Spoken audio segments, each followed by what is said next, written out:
como ya lo mencionaron, vamos a tener en mesa a Manuel Erauskin, periodista, docente universitario, coautor también de varios libros, y a nuestra autora, Daniela Paredes Johnson.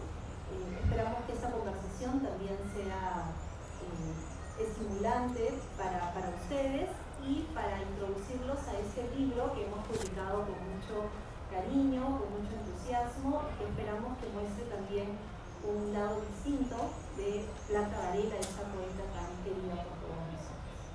Por favor, Manuel, también. Gracias, Gracias. Magda. Gracias, Magda. Bueno, muy buenas tardes con todos. Quisiera comenzar esta entrevista con la autora de Ponte un alma, si la encuentras, un perfil, un retrato de Blanca Varela. Y lo primero que le quiero formular como interrogante a Daniela es, ¿pensabas, Daniela, que tu trabajo de crónicas iba a terminar publicado en un libro? Bueno, antes que nada, muchas gracias, profesor Manuel. Quería tomarme, antes de responder, unos minutos para agradecer, porque creo que este libro finalmente es la suma de muchas personas, mucha gente que me ayudó, mucha disposición de por medio. Entonces sí, me gustaría agradecerles primero a todos ustedes que están acá presentes, a Manuel Erauskin, que ya voy a ahondar un poco, pero él es la persona que un poco me orilla al tema de Blanca Varela para poder escribirlo, a mis papás, a mi mamá, a mi papá, al tití que están acá, que han venido desde Arequipa y lo valoro mucho, ustedes son como mi barra siempre, a mi tata, a mi guahue que están acá, a Bimbo, que bueno, no está presente, pero siempre está presente de alguna u otra forma, a mi abuelita Leti, que ya debe estar llegando, y a mi abuelito Jorge, que también se hace presente siempre en todo lo que hago, a mi familia, a los que están presentes y a los que no están presentes, a mi enamorado Gabriel, que está acá, a mi mejor amigo Marlon, Lore, que también ya debe estar llegando, a mis amigos que están acá también al fondo. Y bueno, me gustaría hacer un pequeño agradecimiento a todos los que hicieron este libro posible: Vicente de Cislo, el hijo de Blanca, María del Carmen Gessi, María González Bromley, María Eugenia Maki, Rosa Neira, Tatiana Berger, Ramiro Yona, Carmen Ollé, Ana María Gasolo, Giovanna Poyarolo, Rocío Silva Santiesteban, que está acá, Jorge Valverde, Jeremías Gamboa, Javier Arévalo, Camilo Fernández, Luis Rebaza. También agradecerle a Jaime Cordero, a la UPC, a la editorial UPC, a mi editora Fernanda y finalmente a la Feria Ricardo Palma, que me ha dado este espacio para poder conversar sobre Blanca y poder estar acá con ustedes. Respondiendo un poco a la pregunta de Manuel, creo que yo nunca pensé que este libro iba a llegar tan lejos, o sea que el proyecto iba a terminar siendo lo que es hoy día. Empezó, como bien lo menciona Manuel, como una crónica, un trabajo de la universidad, pero yo siempre quise, uno, ser escritora, y dos, me parecía muy interesante hablar sobre la vida de Blanca. Cuando voy donde Manuel y le digo, profe, ella no tiene biografía, dudó un poco de si no tenía biografía, pero me dijo que vaya adelante con el proyecto, pero mi mayor reto era que Blanca ya no estaba viva y tenía que buscar una forma de hablar sobre ella a través de otros, ¿no? De los recuerdos, de las personas que la conocieron, y creo que esa es la esencia de este libro, ¿no? Muchos recuerdos, y este libro ha sido una constante evolución de primero una idea, una crónica, un proyecto de universidad y finalmente lo que hoy tienen en sus manos, que es el libro de Ponte un alma si la encuentras. A ver, en ese trabajo hay lo que nosotros a veces los periodistas llamamos una memoria restituida, ¿no? El asunto es que esa memoria es restituida o reconstruida desde la subjetividad de alguien. En este caso, la subjetividad de Daniela. Entonces, Daniela, a partir, digamos, de este comentario, una suerte de reflexión, ¿con qué Blanca Varela se va a encontrar el lector? ¿Quién es la Blanca Varela de tu retrato, de tu subjetividad? Yo creo que la subjetividad ya está marcada desde el inicio, desde que yo soy una periodista joven de 24 años, mujer. Creo que también hay mucha influencia de desde dónde lo escribes, en qué momento de tu vida lo escribes. Creo que eso marca un poco la pauta de, en este libro yo trato de conocer a Blanca desde mucha curiosidad, mucha inocencia y también mucha irreverencia, en el sentido de que sentía que no había un no de por medio, ¿no? Yo sentí que pude conocer a muchas personas cercanas a Blanca con mucha disposición. Creo que la Blanca que se conoce acá es una Blanca diferente a su poesía en el sentido de que era una Blanca que no se escondía tanto. Hablábamos un poco de Blanca en una poesía difícil de entender pero fácil de sentir, una poesía un poco más visceral, y creo que finalmente en este libro se conoce a Blanca como amiga, se conoce a Blanca en un ámbito mucho más social, se conoce a Blanca desde sus miedos, se conoce a una Blanca desde su lado maternal, que también era una madre preocupada por sus hijos, ¿no? No solo era poeta, no solo era una figura pública, no solo era directora del Fondo de Cultura, era una madre también preocupada por sus hijos. Ella muestra mucho de este lado en su poesía, pero desde lo animal, y creo que acá aterrizo muchos recuerdos puntuales y muchas historias puntuales de su vida. Hay una que recuerdo mucho y tengo a Vicente muy presente, que él me contaba que su madre era muy nerviosa. Blanca era una persona muy nerviosa, y que es algo que yo nunca me hubiese imaginado leyendo solo su poesía. Y cuando me cuenta esa historia de que Blanca aprendió a manejar ya mayor, y un día estaban con sus hijos, con una amiga, estaban yendo a ver una carrera de autos y se vaciaron los frenos, entonces felizmente el carro no iba a mucha velocidad y Blanca se iba a estampar contra un árbol para que el carro no pierda el control, y ella gritaba, ¿no? Y Vicente me decía, era muy gracioso ver a mi mamá tan nerviosa, y esas son imágenes que me quedan de Blanca y no dejan de ser una disonancia entre la poesía de Blanca y la Blanca que fui descubriendo con las personas que la conocieron, ¿no? Pero es una Blanca también que a nivel de representación de género, quizás sin proponérselo, es importante, porque ella entra a la universidad en una época en que las mujeres, muy pocas iban a la universidad, ¿no?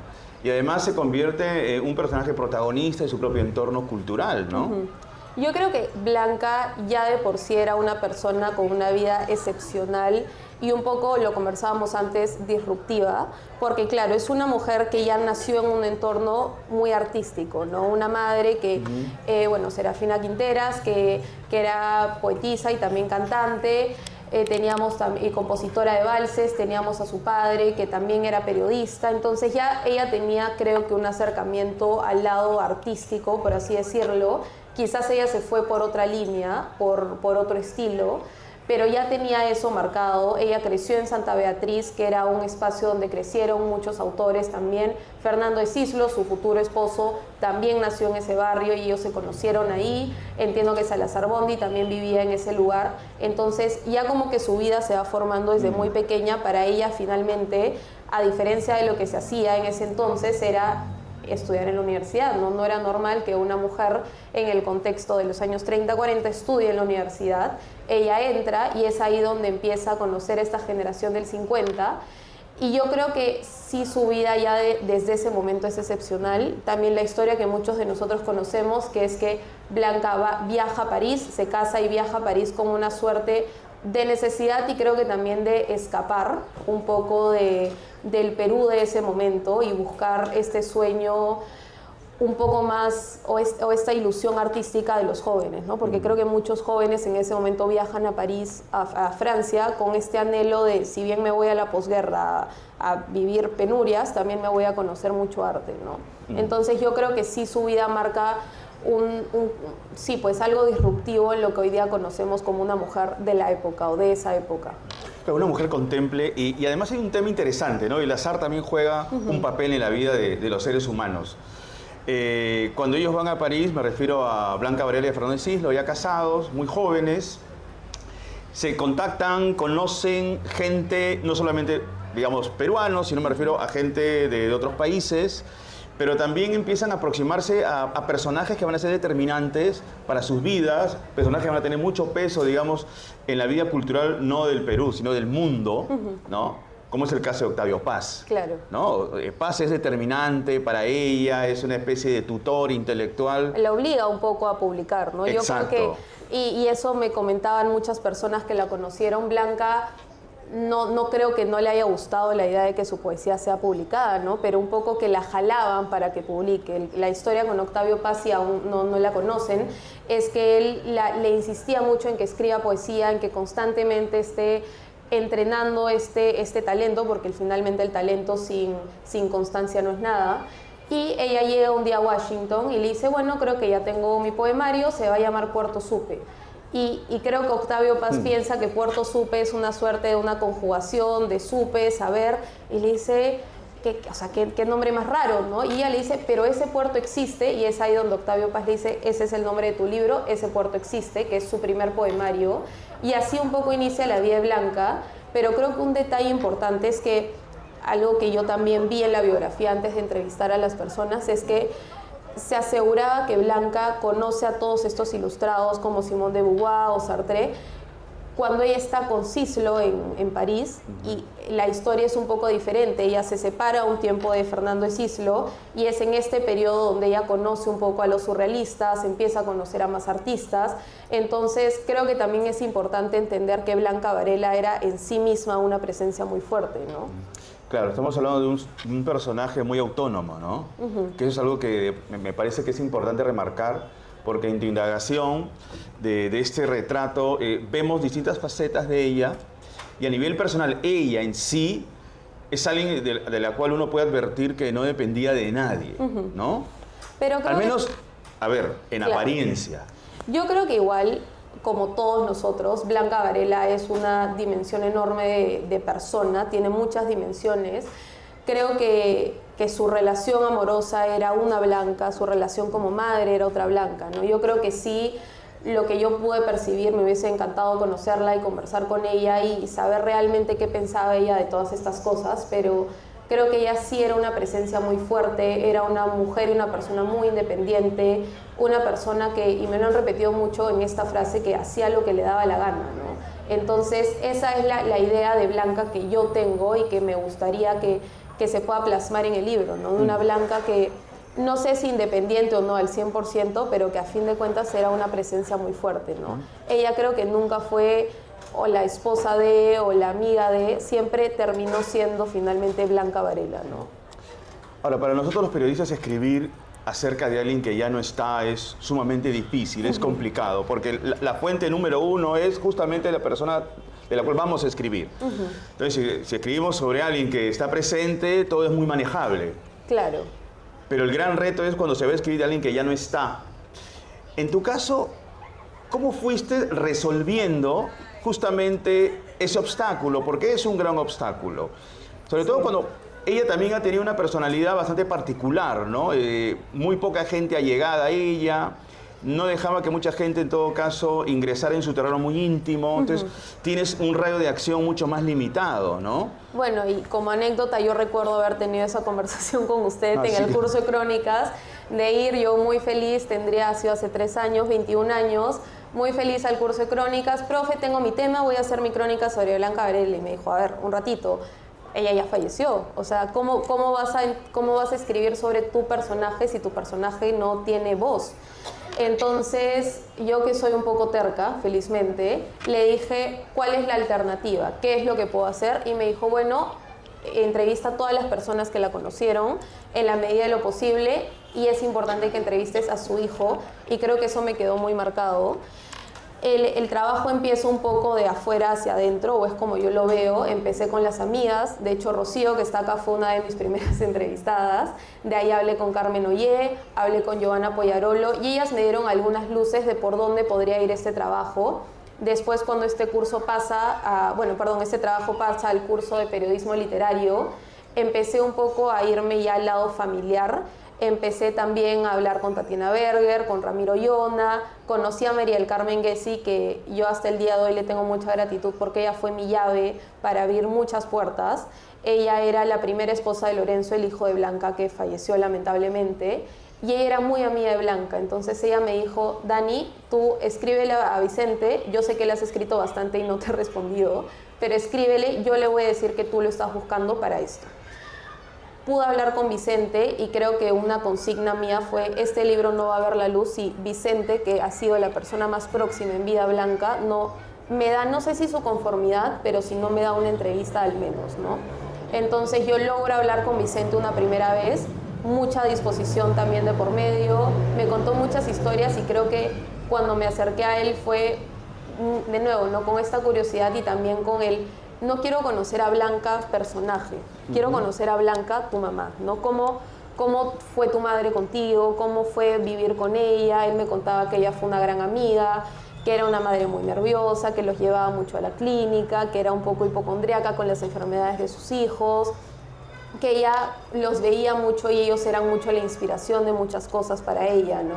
Que a veces Vicente me contaba entre risas que a veces Blanca no era una poeta metódica como, no sé, Mario Vargas Llosa, que era una persona que escribía todos los días horas de horas, ¿no? Blanca era mucho de chispazos, o eso es lo que me contaban, y a veces Blanca dejaba en su máquina de escribir un poema a medio hacer, y venían sus hijos, y como cualquier niño pequeño que le gusta hacer travesuras, escribían cosas, ¿no?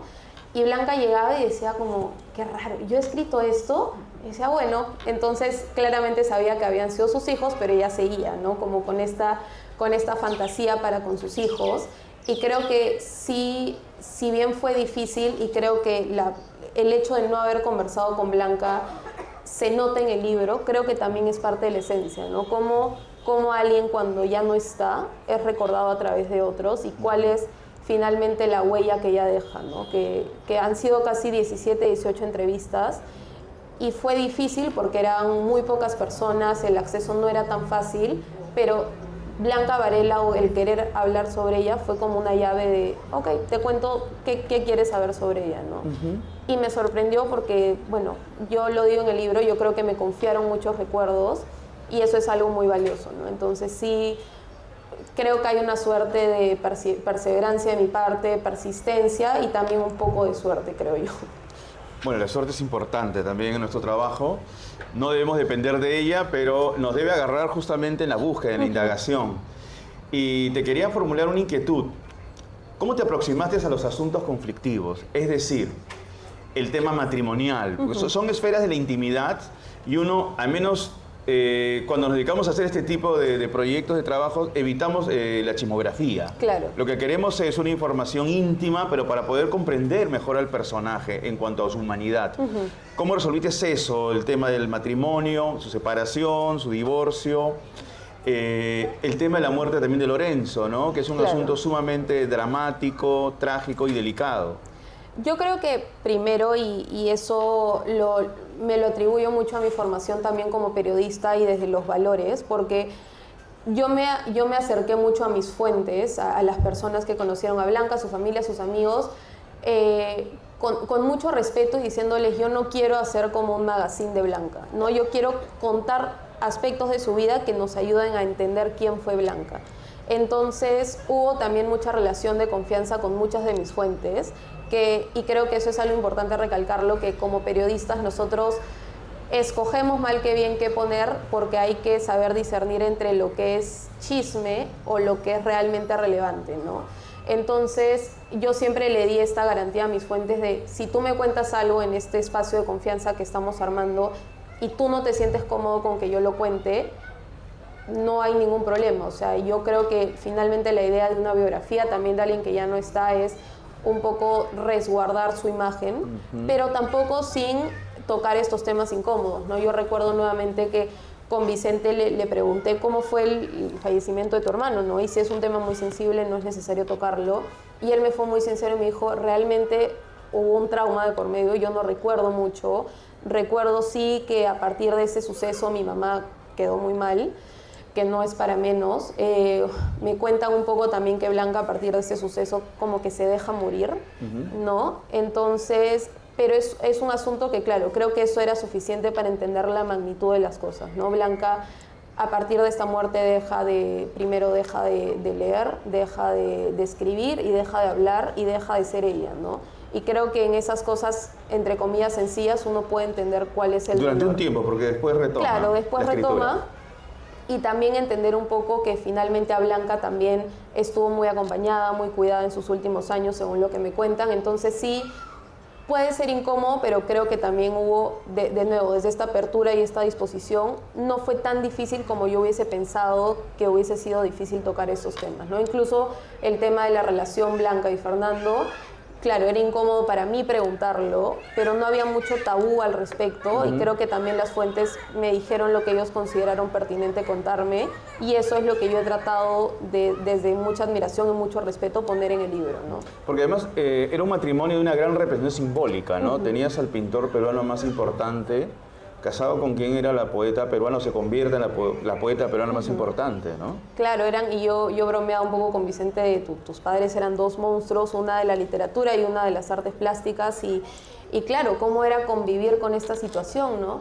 Y él me decía, bueno, sí, a veces en la casa venían, no sé, Gabriel y Mario, y yo, ¿qué Gabriel y Mario? No, García Márquez, Mario Vargas Llosa. Entonces, claro, ya yo ahí nuevamente empiezo a aterrizar mi idea y digo, ok, estoy hablando con alguien que este era su entorno, ¿no? Este era su día a día, y la vida de Blanca era eso. Yo a veces me pregunto si ella realmente dimensionaba todo lo que significaba o iba a significar el nombre de Blanca Varela hoy por hoy, porque sí me hubiera gustado decirle, bueno, inspiras a mucha gente, tanto que me has inspirado a mí a escribir una biografía sobre ti, ¿no? Y a dedicarte 3 años de mi vida a investigar sobre tu vida. Y además, en esa casa, cuando estaban casados, a ver, ¿quiénes pasaban? Neruda, Borges, que se quedó atrapado en el baño de Claro. la casa de Cislo tuvo que ir a buscarlo porque no salía. Claro, bueno, tenían también idas y venidas con Borges cuando estaban en la época de París, ¿no? O sea, con Cortázar, tenían como muchas historias. Que a Cortázar no le gustaban los niños, además, y lo cuenta Vicente. Entonces, claro, yo creo que es difícil para una periodista de 21 o 24 años, ¿no? En todo lo que ha sido este proceso, realmente dimensionar sobre quién estoy escribiendo, ¿no? A veces decía, bueno, ¿seré la persona indicada? ¿No seré la persona indicada? Era como, sigue siendo a veces un poco mi duda de no sé, pero creo que ese trabajo es un poco también resguardar recuerdos de quienes la conocieron, ¿no? Entonces, si bien es una biografía sobre Blanca, creo que las personas que me dieron el sí a conocerlos y a que me cuenten sus historias, tienen también un poco de esto acá grabado, ¿no? Ahora, el tema de la maternidad que lo has comentado, pero hay un matiz interesante, ¿no? Que tiene que ver con la poesía. Hay un poema que está vinculado con el fútbol. Claro. Y Vicente ha manifestado también en otras ocasiones que su mamá era quien los acompañaba a ver fútbol, es decir, una actividad cotidiana, Claro. de fin de semana, mientras su papá, Fernando de Cislos, pues no le interesaban los deportes, ¿no? Menos el fútbol. Claro. Bueno, él me contaba que al inicio, creo que como muchas mamás, se vuelven aficionadas de lo que le gusta a sus hijos, ¿no? Y ayer justo también conversaba con Nani Cárdenas, que creo que también está acá presente, que este libro también me lleva a mí a buscar mucho más de la maternidad, ¿no? A indagar qué es la maternidad. Yo creo que para Blanca era, y ella lo dice, ¿no? En sus poemas, un lado muy animal, desde que ella sentía, y lo dice en entrevistas, ¿no? Que antes de tener a sus hijos, ella se sentía un ser como de luz, un ser que existía en el mundo, hasta que ella tiene hijos y entiende que es una experiencia muy animal, muy instintiva, muy de cuidados, puede ser un poco violenta, la maternidad también. Y con el tema del fútbol, ella al inicio creo que lo veía nuevamente, ¿no? Por amor a sus hijos, porque le gustaba mucho el fútbol. Y Vicente me confiesa que también ya empezó a ver un lado estético, ¿no? A ella le gustaba el buen fútbol, así como le gustaba la buena poesía. Entonces ya veía, a veces dicen que bajaban porque ellos vivían en una casa donde los hijos estaban arriba y Blanca estaba abajo. Y ella veía fútbol y dicen, claro, a ella le gustaba la estética del fútbol, ¿no? Y ya se sentaban con ella, y en temas de equipos, Vicente me confesó que creo que ella era de Alianza o de la U, pero iba cambiando de equipos Blanca por era sus de hijos. Alianza. Pero dicen que secretamente era también de la U por Lorenzo. Entonces, Creo que Lorenzo era de la U, ¿no? Sí, entonces, claro, como que él me dice, finalmente ella era del equipo con el que estaba su hijo al costado, que creo también es muy propio de ser madre o padre, ¿no? Sí, muy humano también, ¿no? Sí. Ahora, está ese bello poema, Fútbol, ¿no? Que escribe, que tiene que ver un poco con esta relación con sus hijos. Ahora, esta Blanca Varela también política. Blanca también tenía posiciones ideológicas Claro. marcadas, que incluso colisionaban o no estaban en sintonía con las ideas de Fernando de Cislo. Sí, de hecho, María del Carmen Gessi me cuenta que ya cuando ellos se separan oficialmente, Cislo igual iba casi todos los días a almorzar a la casa, y había mucho estas discrepancias, ¿no? De que Blanca probablemente era mucho más de izquierda y Fernando de Cislo ya en sus últimos años era mucho más de derecha, y que por qué Blanca se interesaba tanto en ciertas cosas. Entonces, claro, yo siento que ahí es evidente. Igual también hubo mucho énfasis en decirme que Blanca nunca fue una activista política, y esto fue por más de 5 o 6 fuentes que me repitieron esto, ¿no? Blanca nunca fue una abanderada de nada como tal. así como tampoco se considera ella misma un icono feminista ni nada. Ella simplemente actuaba de acuerdo a lo que ella creía o a sus convicciones. Tanto así que entiendo que en Barranco ella era una persona bastante interesada, incluso estuvo, creo, en la municipalidad un tiempo por el tema, para bueno, que Barranco sea un buen distrito, también en el tema de las residencias más grandes, en la época en la que se empiezan a hacer residencias más grandes. Entonces sí era una persona interesada por el otro, ¿no? Creo que así como ella era muy generosa con su tiempo para escuchar a los demás, también lo era para actuar, ¿no? ¿Y qué hay de las...? A ver, cuando uno se propone hacer este tipo de textos, lo que se trata es también de captar la atención del lector, que no sea un texto plano, lineal, ni meramente expositivo, sino que tenga también una visión literaria, creativa, ¿no? Y en periodismo narrativo tratamos de agotar todas esas posibilidades. Y hay una serie de elementos o herramientas que uno utiliza que cuestan, sobre todo cuando de pronto la información hay que corroborarla, porque también uno está jugando con la subjetividad del otro, ¿no? El otro lo recuerda de una tal o cual manera. ¿Cómo resolviste los temas, por ejemplo, que tienen que ver con reconstruir una escena, una situación? Como no has estado en ese momento, depende de quien ha estado, pero que también tiene una carga emocional y que de pronto puede tener también una distorsión de ese recuerdo. Claro. Bueno, yo creo que es difícil porque, y muy al inicio, yo creo que, y usted lo ha vivido conmigo, me daba algunas licencias literarias de ir un poco más allá de lo que me habían contado. Entonces, un poco el ejercicio de estos 3 años era aterrizar sobre lo que me han contado, escribir las escenas o recrear hasta donde se pueda lo que me han contado. Creo que también otro dato importante fue, yo veo mucho este trabajo, tengo fotos de mi cama llena de mis libros, mis apuntes, hojas, todo impreso y como ir armando cosas, porque para mí esta biografía fue muy un rompecabezas, ¿no? Entonces, mi primer filtro era recién escribir cuando yo ya tenga el total de mis entrevistas, que finalmente fueron 17, 18. Una vez que tenía esas entrevistas, era un poco más fácil ver dónde habían cosas que no tenían mucho sentido o que había un poco de ruido entre lo que me había contado persona A y persona B. Entonces ya, ese era como mi primer filtro de estas son cosas que tengo que investigar. Un recurso también que se usa en periodismo es, bueno, atribuir finalmente que este es el recuerdo de la otra persona, ¿no? Claro. Entonces, porque claro, es muy fácil asimilar todo lo que cuentan como verdad, pero también el ejercicio de esos años fue decir, ok, esto es lo que me ha contado persona A y esto es lo que ha contado persona B.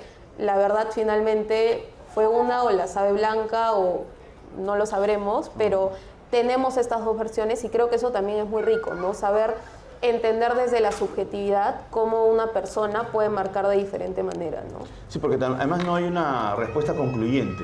Claro, ¿no? entonces, tenemos un coro de voces. Y eso también creo que es la esencia del libro, que yo empiezo el libro con, bueno, yo hablé con la media hermana de Blanca, María Bromley, y ella me dijo que, claro, me dijo al inicio, no te digo que todo lo que te voy a contar sea cierto, y dije, ese es el inicio del libro, no te digo que todo lo que te voy a contar sea cierto porque estoy apostando por contar sobre recuerdos, pero hay algo de verdad en lo que te estoy contando, y bueno, ya contrastando con fuentes, con las entrevistas de Blanca, creo que el libro de Jorge Valverde, Entrevistas a Blanca Varela, es la voz de Blanca más presente en el libro, y yo creo que dentro de esta subjetividad busqué verificar la mayor datos posibles, pero también dejé ciertas opiniones que dije, bueno, creo que esto también ayuda a entender las dimensiones de Blanca, ¿no? Porque ella tenía muchas dimensiones y marcó a personas de diferente manera, creo yo.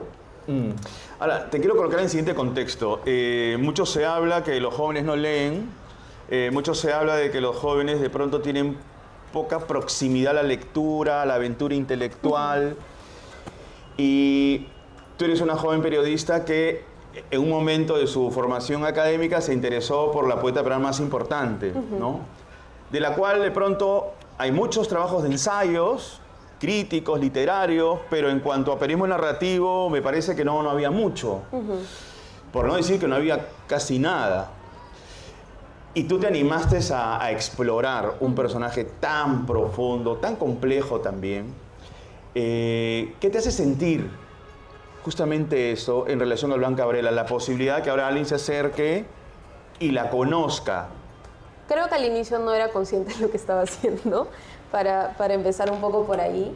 Creo que fue un poco cuando uno es estudiante o es más joven no mide lo que está haciendo, y me alegra no haberlo medido en su momento, porque si no hubiese tenido muchos peros de por medio.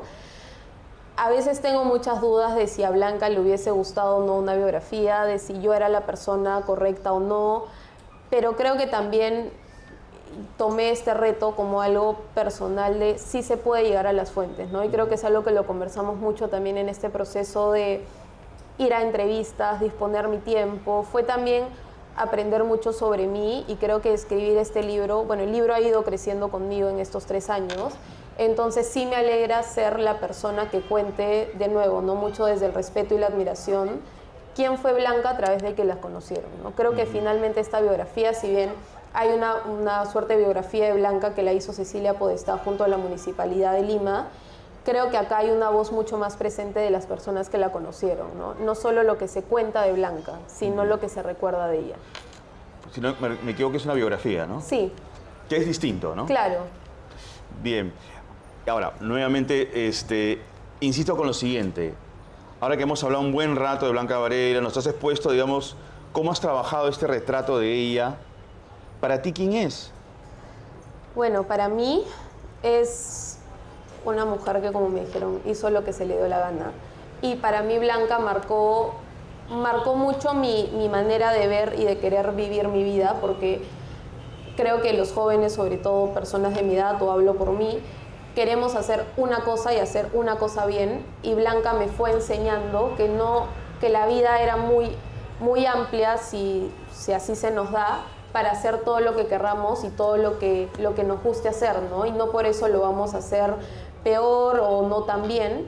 Entonces, para mí Blanca marca esto, ¿no? Que ella trató, creo, de ser la mejor mamá, trató de hacerlo mejor como poeta, trató de ser la mejor directora del Fondo de Cultura, trató de ser una muy buena amiga, muy generosa con su tiempo, trató de hacer las cosas que hizo bien. Esa es la percepción que yo me llevo de todo lo que he conocido sobre ella. Y para mí Blanca marca esta persona o esta pauta de vida de, ok, creo que la vida me da espacio para nuevamente hacer también todo lo que a mí me gustaría hacer. Y creo que este libro, si lo lee, bueno, espero que lo lean todos, pero si lo lee gente joven, de este mensaje de una vida es suficiente para hacer realmente lo que nos gustaría hacer, ¿no? Ahora, Blanca Varela también pertenece a una generación brillante, que es la generación del 50. Estudiarla, aproximarse a ella, también significa conocer a otra gente. Claro.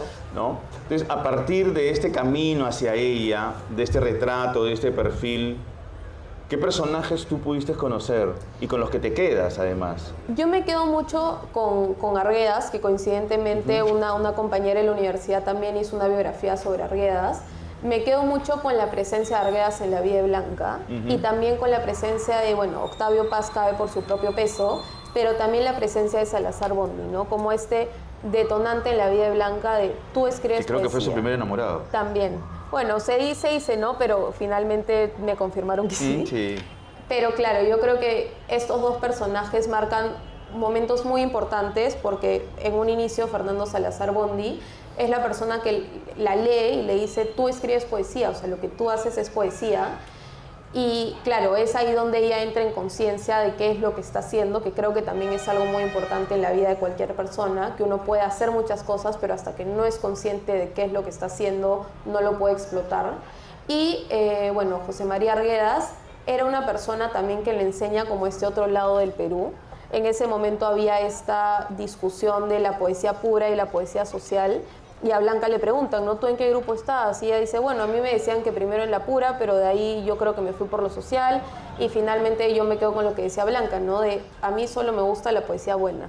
O sea, no sé si es poesía femenina, masculina, social, no social, pero a mí me gusta la poesía que es buena, ¿no? Entonces creo que ellos marcan estas nociones básicas en su vida.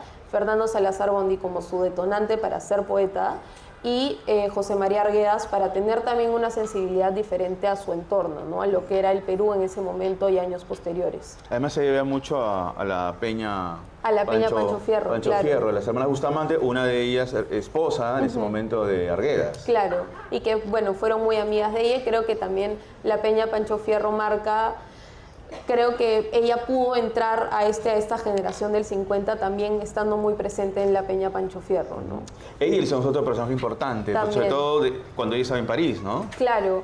Entonces yo creo que, y es también interesante ver cómo hasta muchos años de su vida las presencias importantes son masculinas, ¿no?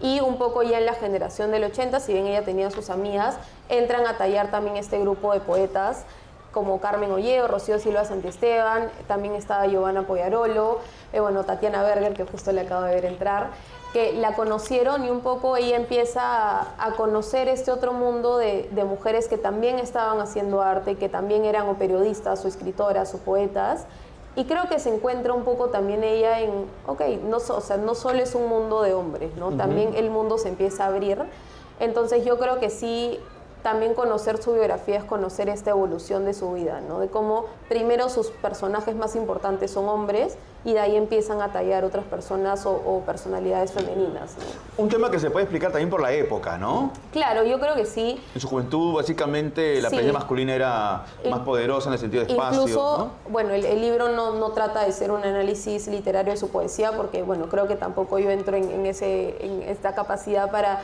analizar como tal su poesía, pero Rocío en la entrevista me acuerdo clarísimo que me dijo, si tú te das cuenta, su yo poético al inicio era un yo masculino y con el tiempo ella va explorando este yo poético femenino, ¿no? Entonces, cuando yo vuelvo a leer el poemario, me doy cuenta de este punto de quiebre en el que, como usted dice, es propio de la época, ¿no? Ahora, un rasgo que ella tenía menos de primera impresión era aparente cierta dureza, ¿no? Sí. Pero posteriormente uno cuando ya le escuchaba y iba ganando más confianza, involuntariamente a veces le salió un sentido del humor bastante irónico. Sí, ¿no? y bueno, lo que yo he podido rescatar de todas estas historias es que, y me parece algo admirable, es que ella era una persona con sus cariños muy claros, ¿no? Era una persona que si te quería bien y era muy generosa con su tiempo, y si era una persona que no congeniaba con ella realmente no iba a disponer de su tiempo por quedar bien, ¿no? Entonces creo que eso te da luces de cómo era su personalidad. Creo que también ella era una persona que tenía un humor negro, por decirlo así, un humor un poco difícil de entender, un humor un poco incómodo, pero creo que si bien ella era una persona con mucho carácter, no sé si era dura al 100%, ¿no? Creo que también era una persona que a su manera te hacía sentir querido, ¿no? Su sobrina María Eugenia me decía, ella te hacía sentir muy querido, ella dándote su tiempo y todo, y ella me decía, ella quería a mucha gente, ¿no? Yo no sé cómo ella se daba abasto con su tiempo y con su cariño para contener a tanta gente, ¿no? Ahora, ella también era un poquito renuente a las entrevistas, Sí. ¿cierto? Eso me han dicho bastantes personas. Yo voy a confesar algo. Yo una vez la entrevisté, una vez en mi vida, y era estudiante, no tenía cómo llegar a ella, averigüé, bueno, yo había estado en Caretas un tiempo y Raúl Vargas hizo a mi jefe y lo llamo, Raúl, necesito el contacto de Blanca Varela, Raúl me dijo ya. Y me dio el contacto y la llamé acá al Fondo de Cultura Económica. Y bueno, primero la llamaba unas amigas y siempre decían que no estaba, que no estabas Blanca Varela, no estaba. Entonces, qué raro, hasta me dijeron, llama tú. ¿Por qué? Porque eres hombre. ¿Y por qué tiene que ver eso? Entonces, llamo y digo, buenas tardes, se encuentra la señora Blanca Varela, ¿de parte de quién? De Manuel Erauskin. Claro, como si fuera Paul Oster, Phil Roth, la está llamando. ¿Quién será? Y dijo, sí, señor Erauskin, soy yo, Blanca Varela. Y fue imponente, ¿no? Entonces, obviamente me impresioné, pero de ahí me alegré porque me había respondido y aceptó vernos. Entonces, a partir de esa experiencia personal, también te traslado eso, ¿no? Claro. Era un personaje bastante particular, ¿no? Era una persona a veces muy fácil. Yo tengo como los dos lados de la historia. Luis Rebaza me contaba que él, que ahora es profesor, vive en Londres, él cuando se acerca a ella va por el Fondo de Cultura como muchos periodistas en ese momento que iban, muy aparte de querer libros, porque dice que cuando iban al fondo les regalaban libros, era una forma mucho más práctica de ir y encontrarte con Blanca, ¿no? Entonces, por ese lado, creo que muchos jóvenes periodistas también, cuando no medimos lo que hacemos y vamos un poco con este impulso de querer la entrevista, ayudaba, pero también me decía Vicente que ella era una persona como que tenía un buen ojo para saber si tu entrevista o tú como entrevistador querías realmente conocer a Blanca o conocer su poesía o hablar de algo relevante, entre comillas, o si eras, como me dijo Vicente, una suerte de oportunista, ¿no? Entonces creo que por eso ella era, o se le decía que era una persona difícil de entrevistas, porque era, nuevamente creo, muy selectiva también en ese aspecto de su vida, ¿no? Se medía mucho con las fotos también, ¿no? Sí.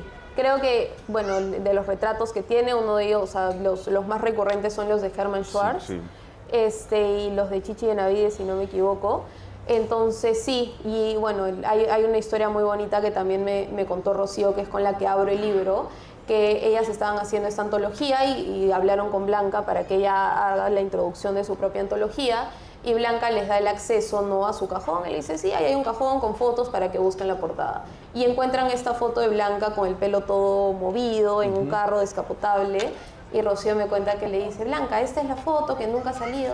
No, pero estás loca, o sea, salgo toda despeinada, ¿cómo vas a poner esa foto? No, pero pareces estrella de cine. Ah, ya, perfecto, ponla. Entonces creo que ahí te das cuenta también que ella era una persona que no solo cuidaba sus palabras, cuidaba cómo se veía, cuidaba cómo se vestía. Tatiana me contaba, ¿no?, ella no la podías visitar si no se arreglaba. Entonces ahí también vas conociendo en esas cositas que pueden parecer simples todo lo complejo que puede ser un ser humano, ¿no? Ahora, perdón, el próximo año, si no me equivoco, es su centenario. Son 100 años de Blanca Varela. ¿No? Es una fecha muy importante. ¿Cómo estás reflexionando esa proyección? Porque definitivamente para nosotros, para los peruanos, es esencial poder celebrar el centenario de nuestra poeta más importante, ¿no? Yo creo que este libro y que sean los 100 años de Blanca Varela nos llaman, uno, como peruanos, creo que a reconocer lo nuestro, ¿no? O sea, finalmente Blanca Varela es una poeta peruana, es una poeta que estuvo muy presente en nuestro Perú, que escribió, que sufrió muchas cosas que pasaron acá también. Entonces creo que es también un homenaje a ella, ¿no? Una persona que estuvo tan presente en este país. Creo también que Blanca es una persona, no sé si la palabra es correcta, pero atemporal. Yo creo que es una persona o una poeta que la puedes leer hoy, en 5 años, o en 20 años, o hace 60 años, y sigue teniendo esta fuerza y esta energía y esta presencia que tiene Blanca en sus versos. Entonces creo que también, si alguien es aspirante a poeta, a periodista o a cualquier clase de arte, creo que Blanca también es como un impulso necesario. Creo que conocer la vida de Blanca, como ya lo mencioné antes, es un recordatorio para los jóvenes, para las personas de cualquier edad, de que nuevamente la vida nos alcanza para hacer todo lo que querramos hacer. Entonces sí, para mí el nombre de Blanca, hoy por hoy, pesa mucho, quizás es también porque he escrito su biografía, pero siento que su nombre, conforme van pasando los años, también adquiere peso, ¿no? Entonces sí siento que estos 100 años, y espero que sea así, también ir descubriendo más cosas de ella que hasta hoy no se saben, ¿no? Ahora has mencionado, bueno, los jóvenes, que ya los venimos mencionando como 2, 3 veces. Yo no sé qué tipo de síntoma es ese, me veo un poco grave porque, a ver, la verdad es que la proximidad Blanca no es tanta como la que quisiéramos, ¿no? Siendo un personaje tan importante para nosotros. Los jóvenes, desde la investigación que has hecho, ¿qué le puede interesar a un joven de Blanca Varela y cómo Blanca Varela se puede convertir de esta experiencia de vida en alguien que pueda resultar referencial? No en el sentido cultural como de pronto se nos viene a la cabeza, ¿no? Libresco. No, va más allá, me refiero al tema vital. Claro. Bueno, humano, ¿no? Me viene a la cabeza una anécdota que justo mi mejor amiga está acá, que cuando yo le di el libro, lo leyó y para mí el mejor capítulo de esta primera versión fue el final, ¿no? Entonces ella me dice, el último capítulo, con ese deberías empezar.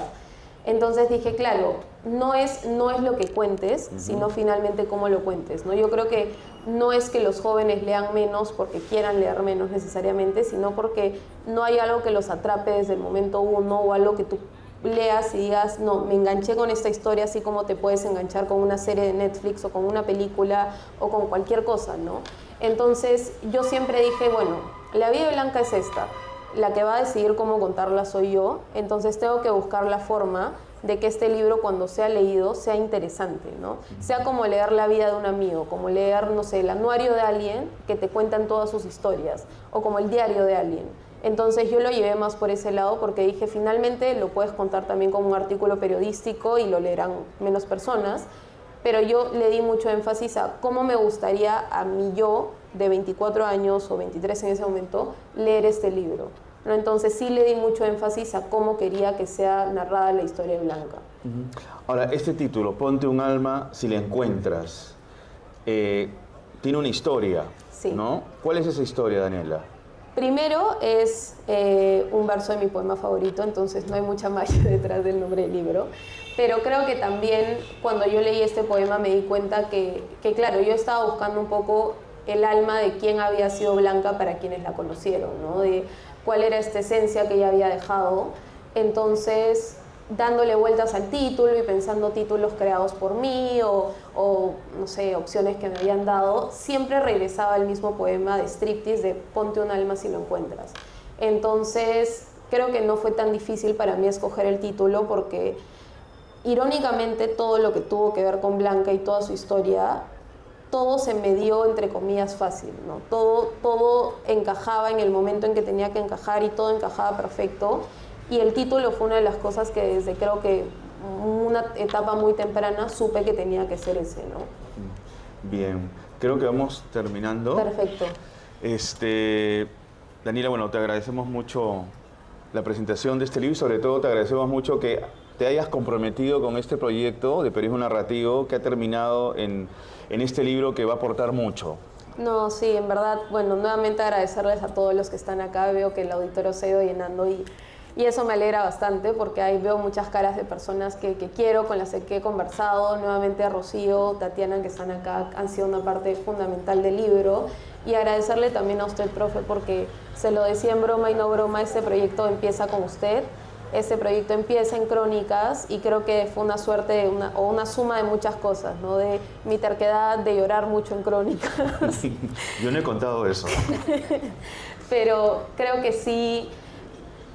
Fue un proyecto que yo misma me puse, fue una meta que yo misma me puse y hoy lo veo acá y veo que lo leen y creo que un libro que es leído ya cumplió su objetivo y un libro que conecta con las personas también cumplió su objetivo y qué mejor que sea la historia de esta mujer que para mí es un referente, es una mujer que admiro.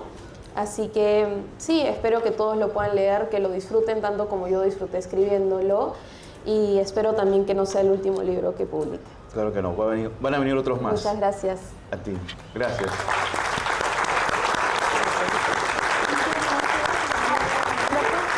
No sé si me podrían robar unos minutitos, que me gustaría tomarles una foto a todos los que están acá. Así que sí, podrían sonreír.